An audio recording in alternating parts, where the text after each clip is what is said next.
আশা করি আপনারা সবাই ভালো আছেন। আপনারা সকলেই জানেন ইতিমধ্যে কিন্তু পুলিশ কনস্টেবল পদে নতুন নিয়োগ বিজ্ঞপ্তি প্রকাশিত হয়েছে। যেহেতু আবেদন করতে শিক্ষাগত যোগ্যতা লাগবে, এসএসসিতে জিপিএ 2.50, তাই আপনারা অনেকেই আবেদন করার জন্য প্রস্তুতি নিচ্ছেন। কিন্তু কয়েকটি ভুলের কারণে আপনাদের পুলিশ কনস্টেবল হওয়ার স্বপ্নটা ভেঙে যেতে পারে। তো পুলিশ কনস্টেবল মাঠে বা লাইনে দাঁড়ানোর আগে এই 10টি বিষয় আপনাদের জানাটা খুবই গুরুত্বপূর্ণ। তাই ভিডিওটি কোনো রকম স্কিপ না করে সম্পূর্ণ দেখার অনুরোধ রইল। চলুন কথা না বাড়িয়ে ভিডিওটি শুরু করা যাক।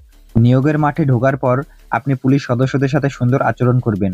আপনার ব্যবহারে যেন তারা মুগ্ধ হয়ে যায়, এই বিষয়টি খেয়াল রাখবেন।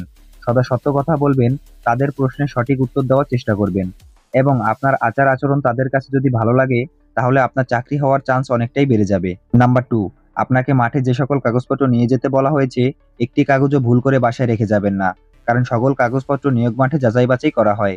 কোনো কাগজপত্র কম থাকলে বা কাগজপত্রে কোনো ভুল থাকলে আপনাকে মাঠ থেকে বাদ দেওয়া হবে। মাঠে কি কি কাগজপত্র নিয়ে যাবেন এই সম্পর্কে আমাদের চ্যানেলে পরবর্তীতে একটি ভিডিও দেওয়া হবে, আপনারা চাইলে সেখান থেকে দেখে নিতে পারবেন। নাম্বার 3, পুলিশ সদস্যরা সবসময় পরিষ্কার পরিচ্ছন্নতা পছন্দ করে। তাই মাঠে ঢোকার আগে শরীরের উপর থেকে নিচ পর্যন্ত একেবারে ক্লিন করে যাবেন। হাত পায়ের নখ কেটে যাবেন, 2 কান ভালো করে পরিষ্কার করে যাবেন। আপনি কতটা পরিষ্কার পরিচ্ছন্ন আছেন বা থাকেন, এটা পুলিশ সদস্যরা ভালো করে ফলো করবে। অনেক সময় দেখা যায় এই ছোটখাটো বিষয়ের জন্য মাঠ থেকে বাদ দিয়ে দেওয়া হয়। নাম্বার 4, নিয়োগের মাঠে যাওয়ার আগে চুল অবশ্যই ছোট করে যাবেন। অনেক ছেলে মেয়ে আছে যারা বড় বড় চুল রাখে ও চুলের মধ্যে বিভিন্ন কালার দিয়ে যায়, যার কারণে চুলের ধরন দেখে অনেককে বাতিল করা হয়। তাই মাঠে ঢোকার আগে অবশ্যই চুল ছোট করে যাবেন। নাম্বার 5, মাঠে ঢোকার পর ভদ্রতা বজায় রাখুন। কারণ মাঠে ঢোকার পর সবসময় আপনারা পুলিশ সদস্যদের নজরে থাকবেন। কোনো রকম বেয়াদবি করলে আপনাকে তৎক্ষণাৎ শাস্তি দেওয়া হবে, অর্থাৎ মাঠ থেকে বের করে দেওয়া হবে।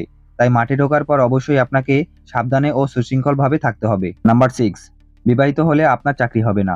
অর্থাৎ এমন অনেকেই আছে যাদের বিয়ে হওয়ার পর ডিভোর্স হয়ে গেছে, কিন্তু পুলিশের মাঠ করতে আগ্রহী। তাদের মাঠ পর্যায়ে কোনো সমস্যা না হলেও পুলিশ ভেরিফিকেশনের সময় 100% সমস্যা হবে। তাই বিয়ের বিষয়টি কেউ গোপন করে মাঠ করতে যাবেন না। নাম্বার 7, আপনার শরীরে যে কোনো জায়গায় যদি কোনো ধরনের ট্যাটু করা থাকে বা ইচ্ছাকৃতভাবে হাত কেটে থাকেন, তাহলে পুলিশের নিয়োগ মাঠে গিয়ে কোনো লাভ নেই। কারণ আপনাকে সাথে সাথে অপমান করা হবে এবং মাঠ থেকে বাদ দিয়ে দেওয়া হবে। নাম্বার 8, আপনার যদি অতিরিক্ত মাত্রায় নেশা করার অভ্যাস থাকে, যেমন মদ, গাঁজা, হিরোইন, ফেন্সিডিল ইত্যাদি সেবন করে থাকেন, তাহলে আপনি মেডিকেলে বাদ পড়ে যাবেন। নাম্বার 9, লিখিত পরীক্ষার জন্য সঠিক এবং গোছানো একটা প্রস্তুতি লাগবে। কারণ সবকিছুতে টিকে যাওয়ার পর আপনি যদি লিখিত পরীক্ষায় বাদ পড়ে যান, তাহলে আপনার চাকরি হবে না। পুলিশ কনস্টেবল মাঠ শুরু হওয়ার আগে লিখিত পরীক্ষা নিয়ে আমাদের চ্যানেলে ভিডিও আপলোড করা হবে। চাইলে সেই ভিডিওগুলো আপনারা দেখতে পারেন এবং সুন্দর একটি প্রস্তুতি নিতে পারেন। নাম্বার 10, ঘুষ থেকে বিরত থাকুন।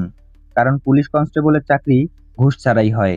আপনি খোঁজ নিয়ে দেখবেন, যদি 100 জনের চাকরি হয়, তাহলে 80 জনেরই ঘুষ ছাড়া চাকরি হয়েছে। আর বাকি 20 জনের চাকরিও ঘুষ ছাড়া হয়েছে, কিন্তু তারা প্রতারকদের পাল্লায় পড়ে নিজ যোগ্যতায় চাকরি পাওয়ার পরেও টাকা দিয়ে দেয়। কারণ পুলিশ কনস্টেবলে আপনার যোগ্যতা থাকলে আপনার চাকরি হবে, আর যোগ্যতা না থাকলে ঘুষ দিলেও চাকরি হবে না। তাই ঘুষ থেকে বিরত থাকুন। আজকের ভিডিওটি এই পর্যন্তই। ভিডিওটি ভালো লেগে থাকলে অবশ্যই লাইক দিবেন এবং চ্যানেলটি সাবস্ক্রাইব করে পাশে থাকবেন। ধন্যবাদ।